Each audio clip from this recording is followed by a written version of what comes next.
This week's Parsha is Vayera. It's a continuation, or leaves off at the end of Lech Lecha. Lech Lecha dealt with the mitzvah of Milah, which we'll be discussing tonight. And it begins that Avraham Avinu is recovering from the circumcision, and therefore God makes it very hot outside, so he doesn't want guests to bother him. But obviously, as we all know, the end result was Avram was having more distress, not being able to fulfill the mitzvah of entertaining guests. So therefore, the three angels dressed up as people showed up.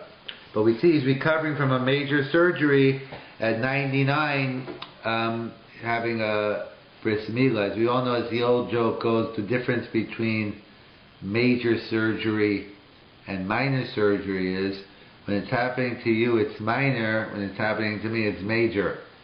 But either way, let's discuss a little bit some Inyani Milah. That will be the theme over last week, this week, next week. And one of the famous questions the Mefarshim have regarding the mitzvah of Milah. So before we ask the famous question about Milah, we need some background info.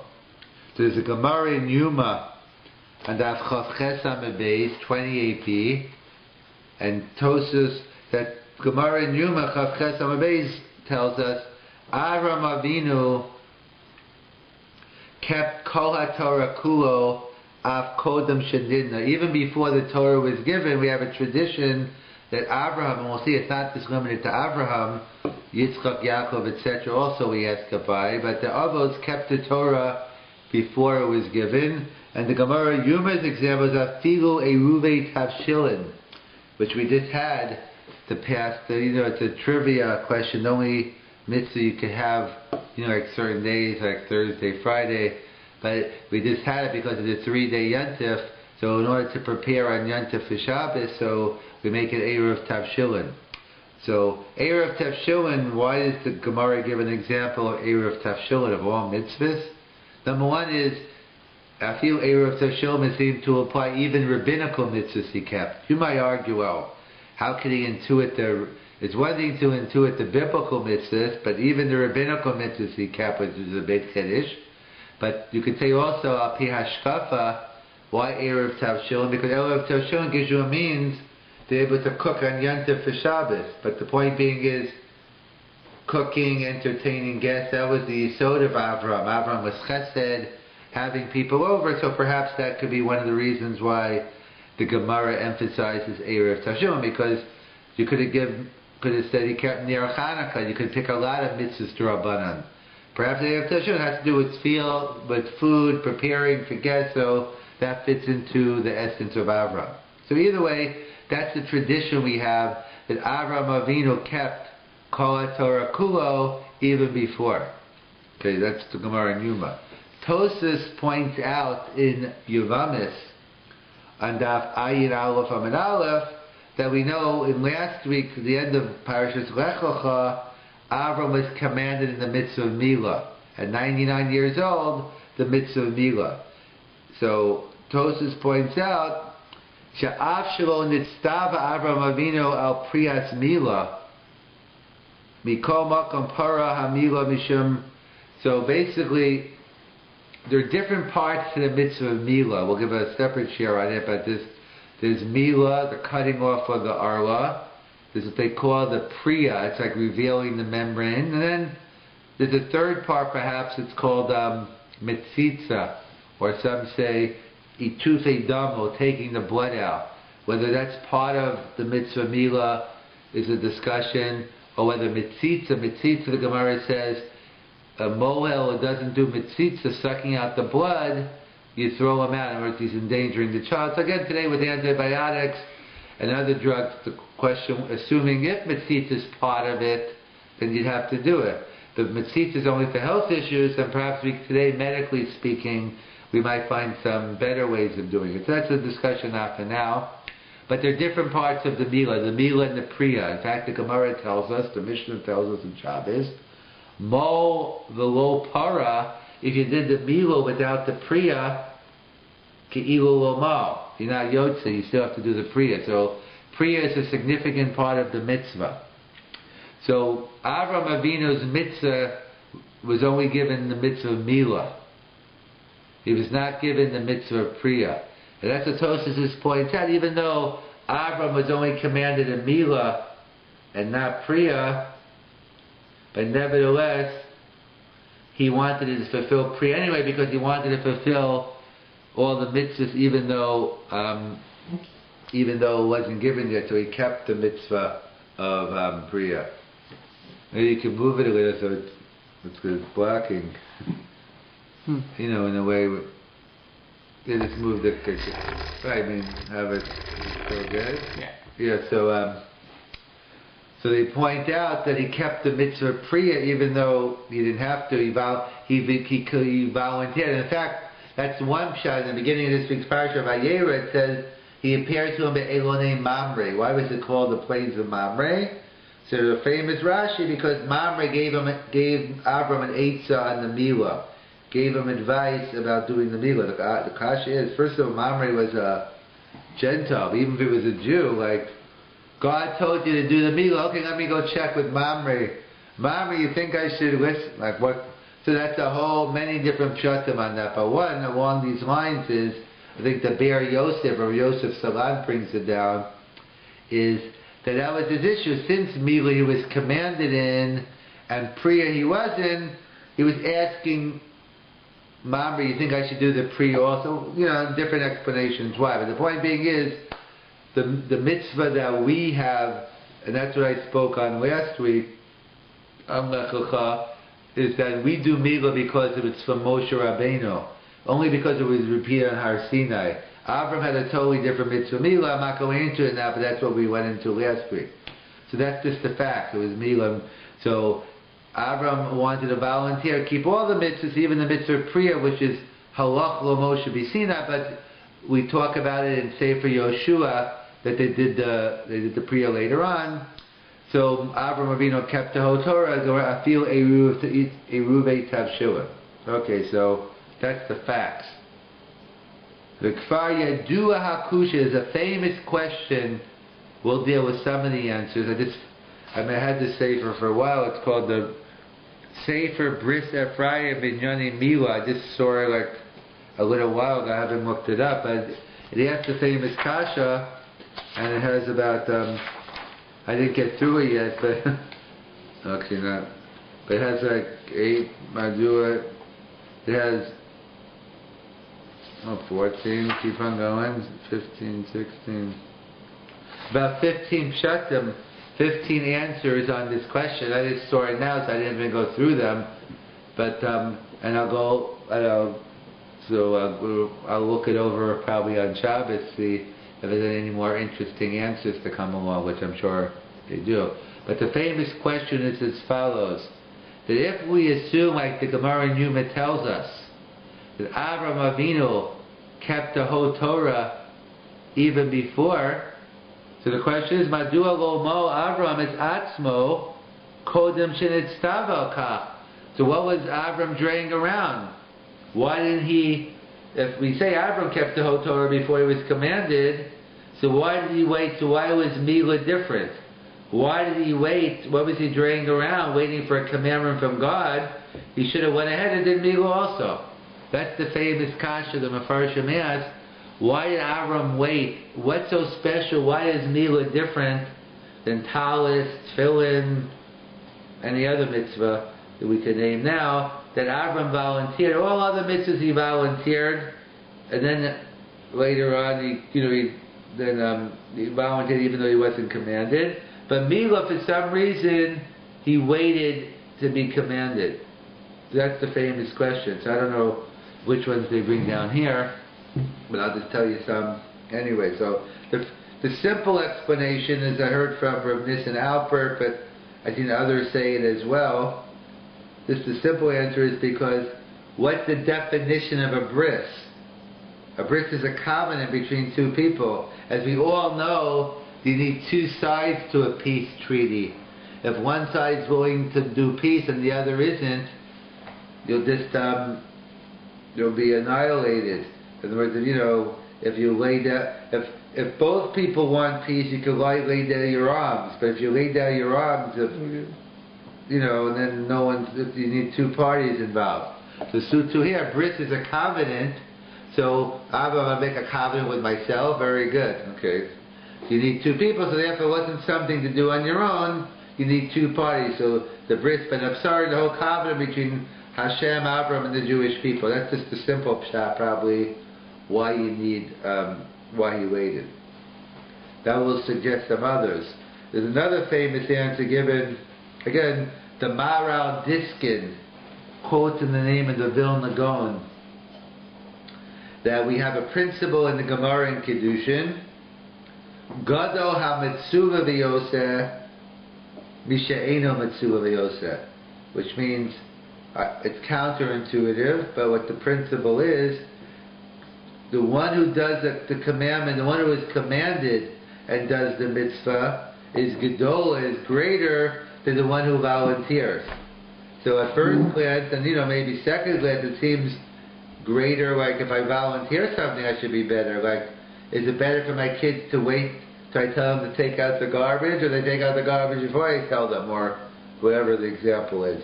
So Tosfos already raises, perhaps it's not, there is an element of volunteering which is greater. But what Tosfos explains the Gemara to mean is, Gadol ha-metzuva means, as we all know, no one likes to be told what to do. That's human nature. And even, we have reverse psychology we use on kids. We tell them the opposite of what we want because they're not going to, whatever you tell them they're not going to do. If you tell them not to do it, they'll do it. Of course, the question becomes, at what point do you teach the kids you have to actually listen to your parents, not the reverse, because the mitzvah of kibbud avayim, but that's just on a side.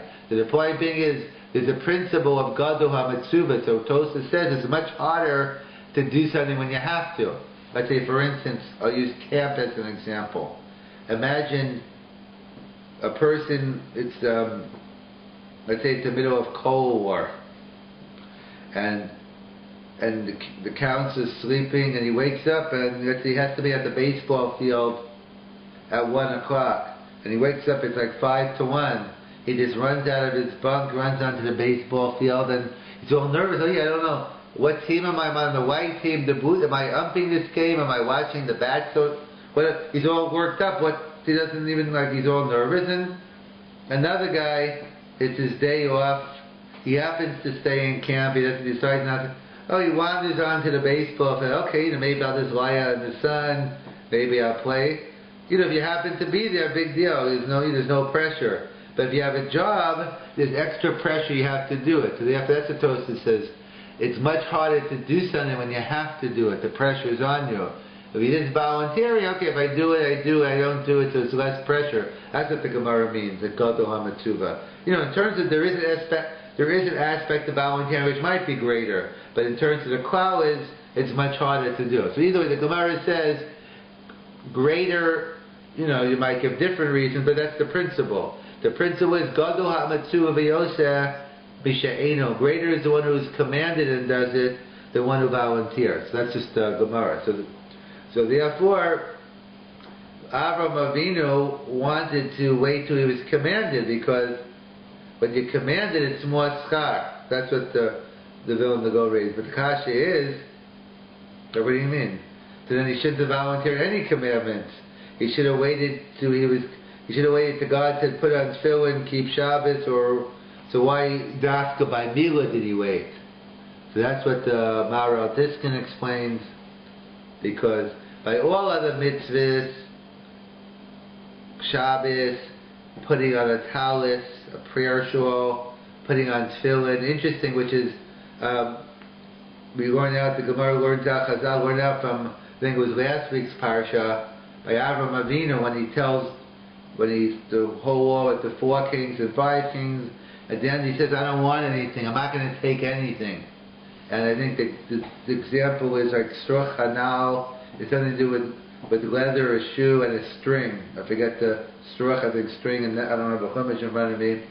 So the Meshach Chachma, the Gemara says, we learn out in Gemara and Chu, and we learn out too, b'schus this, that Avram didn't take any of the spoils from the thread we got the mitzvah of tzitzis, and from leather we got the mitzvah of tefillin. So the Meshech Chochmah has a very interesting, a profound insight, which he always does. He points out, interesting, is referring to talis and tefillin. At what tefillah do we wear talis and tefillin? Shacharis. Who instituted tefillah Shacharis? Avram. So it fits in very well. Avram, we wear our top because b'schus Avram we got these mitzvahs. So either way, so they point out that so by talis and tefillin, I could put on talis today. It doesn't stop me from doing it tomorrow, the next day tefillin. That's why. So it's true gadol hamatzuva, but I might as well volunteer it now. And once you command me, then I'll do it. But by me volunteering this mitzvah doesn't take away for the fact that I'll be commanded tomorrow. But as we all know, Bris Milah can only be done once. So that's why Avram waited. Because Gadol HaMatzuvah, I couldn't volunteer. If once I do it, I'd lose the merit. So therefore, that's why Bris Milah was an exception to the rule, and that is why he waited. That's the second answer. The third answer they give is that we know that by other mitzvahs there wasn't a, if I do talis at tefillin, I'm not, even if I get no credit, there's no harm done. Big deal.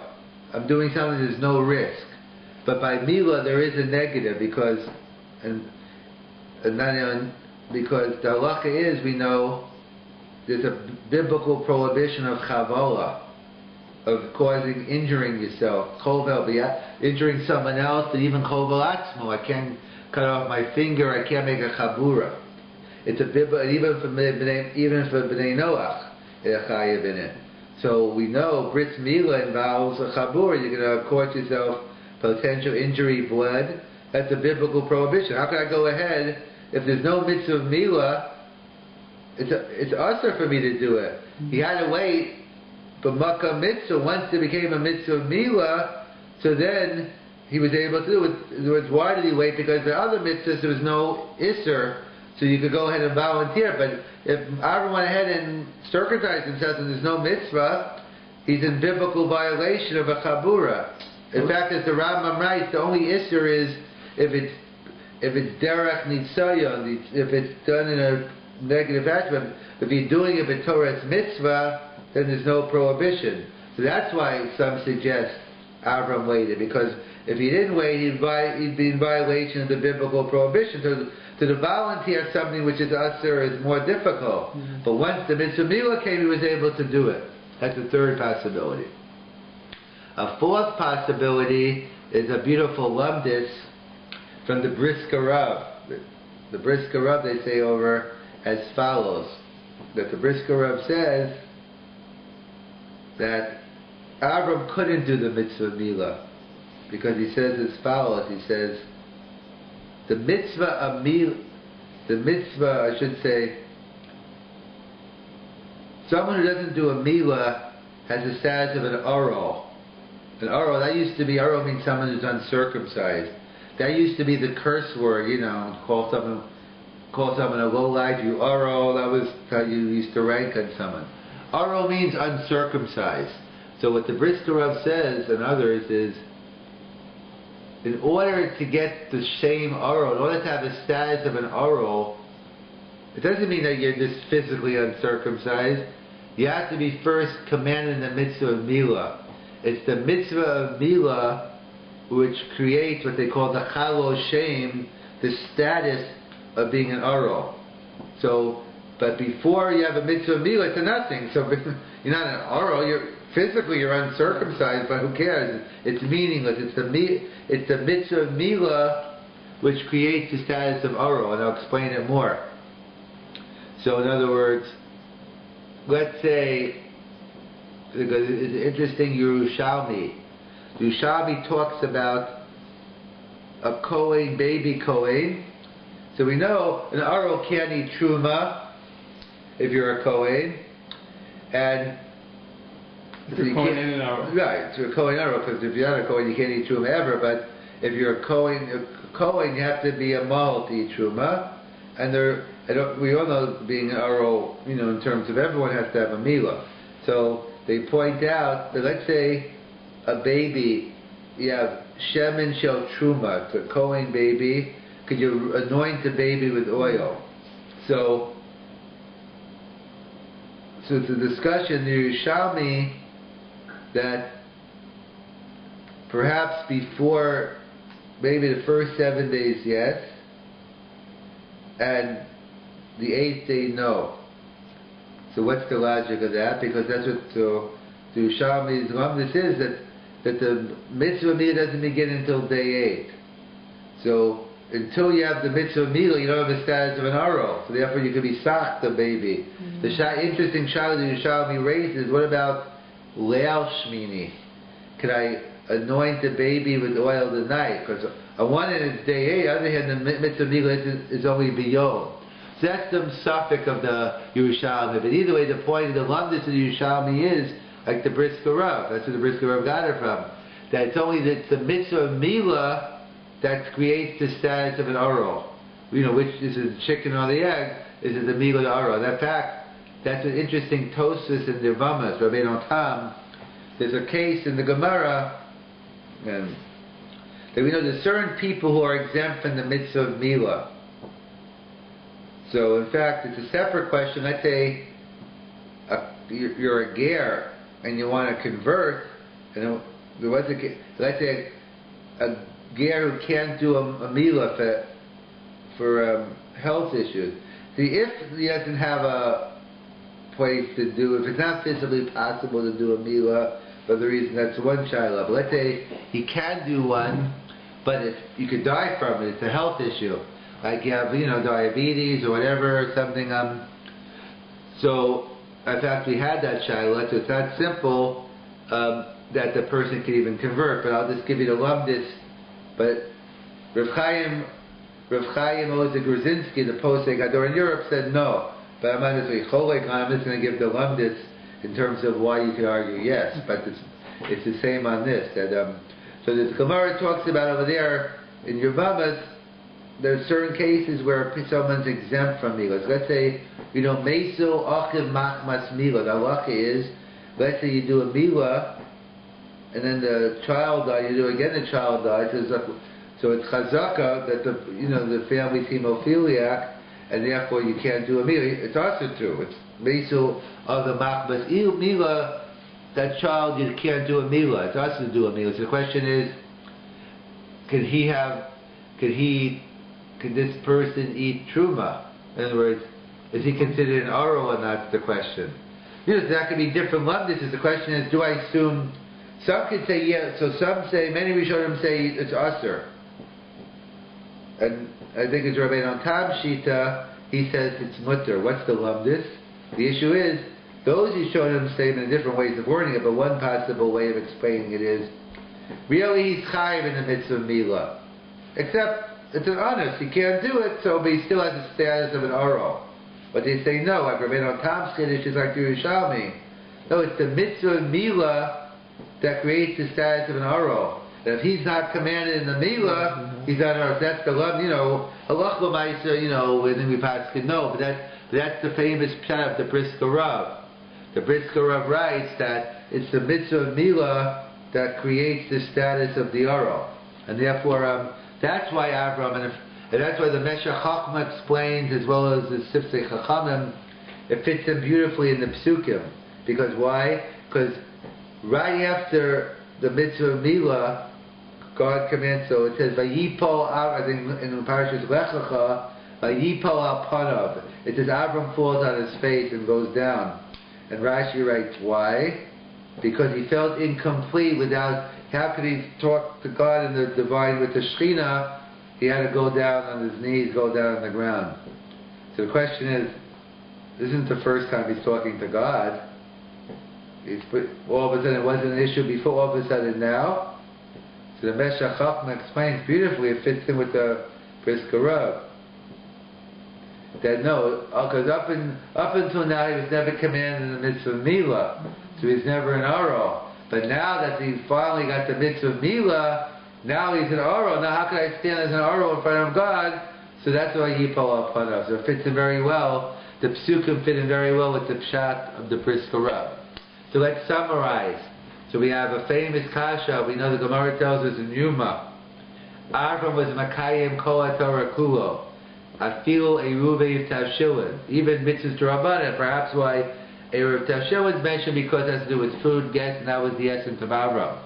So we pointed out that Avram kept them, even though he's only commanded in Milah, he did Priya as well. And we gave different reasons why. Tosas points out that he wanted to be able to fulfill even the mitzvahs that he wasn't commanded in. But that being said, the kash is, why was Milah singled out? By all mitzvahs, Abraham volunteered, even though he didn't wait for a commandment. So why was Milah? Why did he wait? So we gave, I think, 4 answers. A1 is Rav Nissen Alpert, the Talmud of Rav Moshe Feinstein, one of my Rebbeim at YU. He explained simply, you need a bris. A bris means 2 people. You can't have a peace treaty or any treaty with one side. It has to be, so therefore by himself he couldn't do it, he had to do it together with Avram. A2, we said, the Maharal Diskin, the Vilna Gaon, that Gadol HaMatzuvios, the greater is the one who is commanded. So therefore by all other mitzvahs, the fact he volunteered them doesn't take away from me doing tefillin tomorrow. I can do it today. That's what we pointed out. Also, Avram, b'schus Avram, we got the mitzvah of talis and tefillin. That's why Avram tzilu shachos, we put it in there. But we pointed out that b'schus, that Avram Avinu, by the other mitzvahs, he could volunteer and then do it again. But by Milah, it's a one-time shot. Therefore, he wanted to do a gadol hametzuv v'yosa. The third answer, we said, by putting on talis and tefillin, there's no harm. But by doing a Milah, your potential violation of a biblical prohibition of Kabbalah, of wounding yourself, and therefore he needed to do it. Therefore he went ahead and he did the Milah. He had to wait to be commanded before he did it. So if a Makkah mitzvah, then obviously you're allowed to. So there's always the risk of injuring yourself. No. Here is by definition. There's no risk. If he's not commanded to Milah. Right, but it's not a risk. It's a sure thing. By you doing Milah, even if you do a good Milah, you're doing a chabura to yourself. The only reason we're allowed to do a Milah is because God commanded us. Without God's commandment, it'd be us for us to do a Milah. So it's the risk that he wasn't commanded yet. Yeah, therefore, so you could, the issue was, but I know I'm gonna be, that's what I mean. But here there's a harm. I didn't want to take a potential biblical prohibition. And the fourth answer is the Bris Garav, about it's the mitzvah of Milah that creates the status of an aro, and therefore there was no mitzvah to do a Milah, but I'm still there's no concept of an aro until I get the mitzvah of Milah. That's the Yerushalmi about anointing the baby, coaling baby with oil. Could you do it? You can do it before day 8, but not day 8. What about the night of? You can't do the mitzvah. And then we said as well whether a Kohen, a baby, he can't have a Milah because his other brothers died because of the Milah. So does he have a status of Oro? And that's what the Rabbi Otam Shita was. He could eat the Truma because the same lumdis, the mitzvah of Milah that creates the status of an Oro. That's what the Meshach Chochmah says. It fits in well with the Psukim. Once he gave the mitzvah of Milah, then it's Vayipol Avram al Panav. Because first it's the mitzvah of Milah that created the status of Oro, and therefore that's why up until now, that's why he was incomplete until he let it go ahead and do the Milah right away. How fast after? How long after do you think that he went? So he felt that he did it right away because he didn't want to. He didn't want to speak to God until he felt incomplete.